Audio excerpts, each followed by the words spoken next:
Fala galera, beleza? Aqui que eu falo é o Elétrico, trazendo mais um vídeo para vocês. E eu tô trazendo um vídeo aqui com voz, tá? Então, hoje eu tô trazendo um vídeo de um Shared muito épico. Pera aí. Cala a boca! Beleza, voltei. Cala a boca.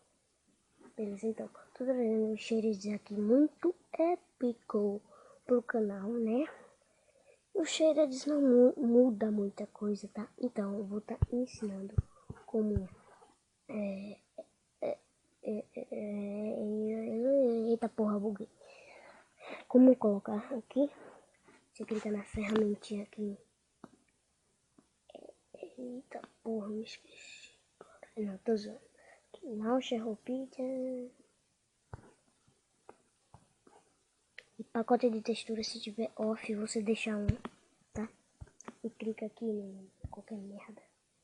E coloca select e tal. Essa porra. Esse Twitter aparece aqui na frente, mas tudo bem. Vai em download. Aí você procura aqui.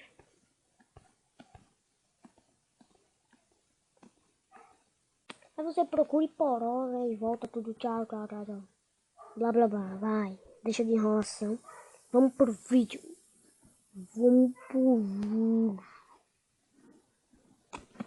Buguei, velho. É vídeo, não é vídeo, não. Deixa eu vir aqui nessa merda. Então, tô trazendo... Tá travando, velho.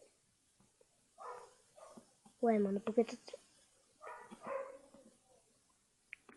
Ô caralho! Cala a boca! Então, aqui, voltei. Eu tô aqui. Então, um Shared bem épico aqui, ó. Oi, tudo bem? Olha o sol, mano.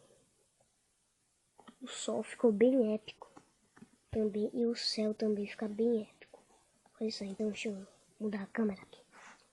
A visão em terceira pessoa. Deixa eu ir aqui nessa bodega. Não muda quase nada, né? Só isso daqui, ó. Fica se mexendo um pouquinho. O vento.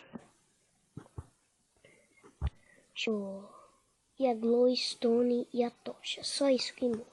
Que a glowstone, nossa, meu irmão, ele tá doendo de olhar pra isso. Beleza, só essas coisas e a abóbora também. Também. Olha o zumbi aqui dentro. A abóbora também muda. Fica mais realista. Isso aqui é só pra deixar seu mine realista. É uma coisa bem simples aí, então aí. Pera aí, velho. Ah, deixa. Então é isso, galera. Espero que vocês tenham gostado. É um vídeo bem simples mesmo aí. Se você quiser ver as outras coisas, baixem aí que eu vou deixar o link na descrição. Então é isso. Falou!